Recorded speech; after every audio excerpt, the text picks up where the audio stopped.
good afternoon, good morning, whatever it is, wherever you are. It's me again, Jen, and we are on the first day of September, and it is a Tuesday, and we are reading from the Goddess Tarot all month long, which is a tarot deck written and illustrated by Chris Wilder.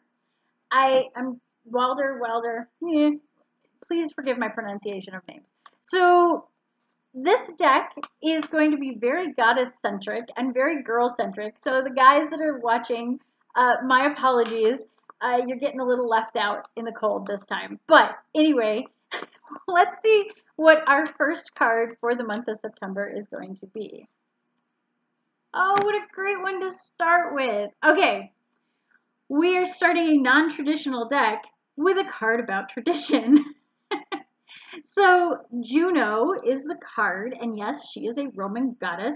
Some of you may know who she is. For those who do not, she is a goddess of femininity, matrimony, women kind of in general. So I love that this is the first card we picked because I feel like it's like, hey, guess what? We're going to be focusing on feminine and womanness and all of those kinds of things this month. And we've got the most womanly of goddesses, the mother goddess of Rome, the lady of matrimony, and all of those things. Her traditional, which this card is tradition, and it is the fifth card in the major arcana.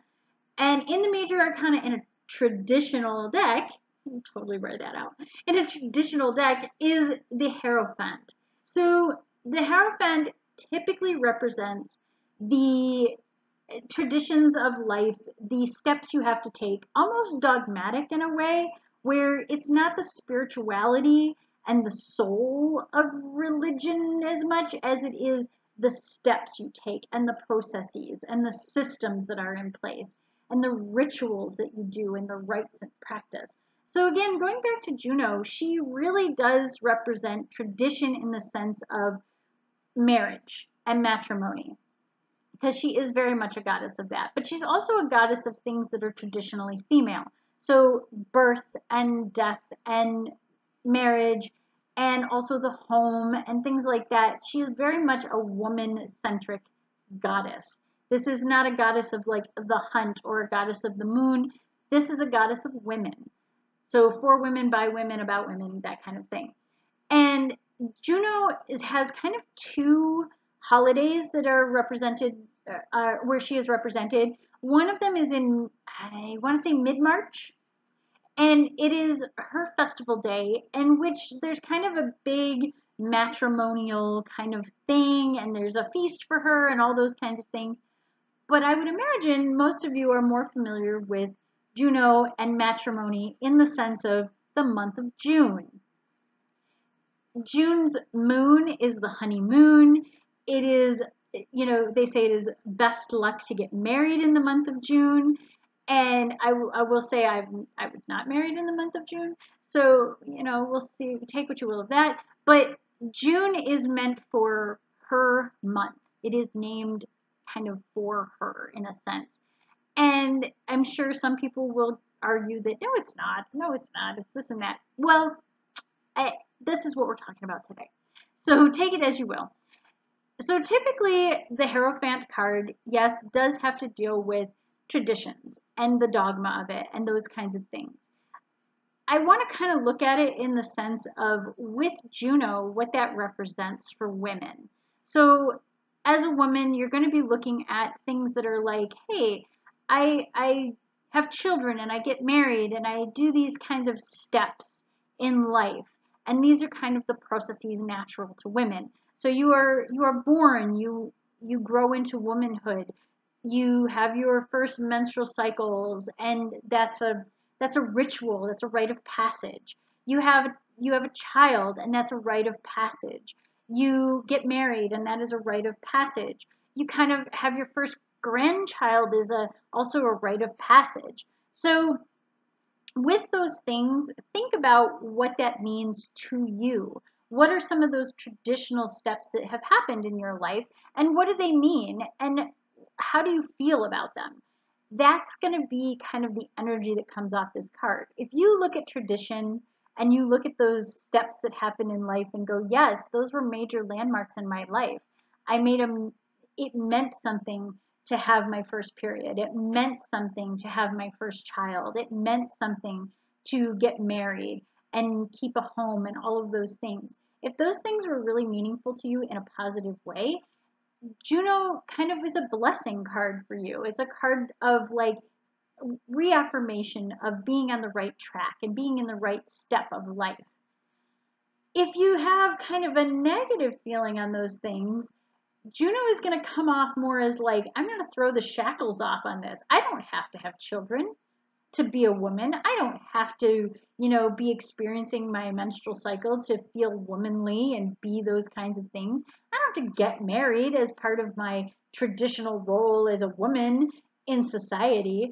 I can do kind of what I want and throw off those shackles, if that's the way you look at it. So Juno is a really nice card to have as the tradition card, as the Hierophant card, because while she acknowledges all of the dogma of we got to go through these processes in life, she also looks at it and goes, but if you have good reason, if you are throwing off these things for good reason, and you are embodying femininity in a different way, and you are honoring her in a different way, that's also very positive.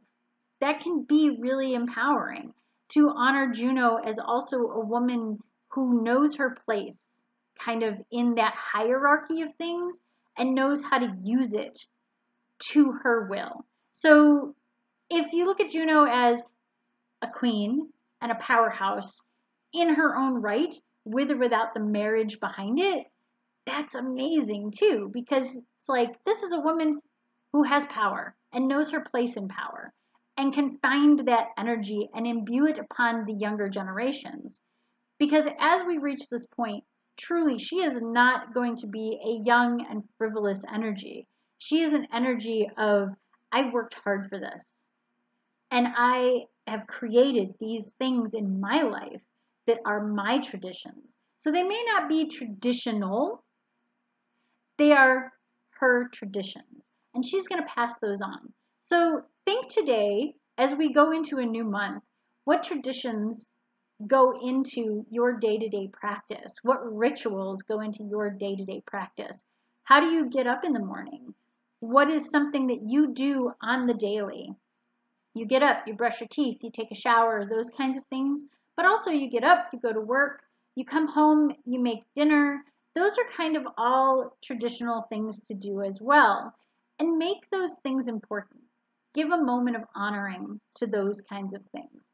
So as we look at Juno and as we look at the first of a month, think about what are some rituals that you can do to kind of make your life feel good, and find time for meditation and find time for, journaling about things, and find time to find your place in tradition and make new rituals and new traditions in your life. And hey, September is a great time to start thinking about traditions, because we've got all the holidays that are going to be peeking just around the corner. And how are you going to create some new traditions maybe in this weird world that we're living in right now? All right. So I love that was our first card. I think this is going to be a really good month. And I do want to kind of, again, express my apologies, I guess, for kind of ignoring the masculine energies this month. We're going to embrace the chick power this month. So girl power and all that stuff.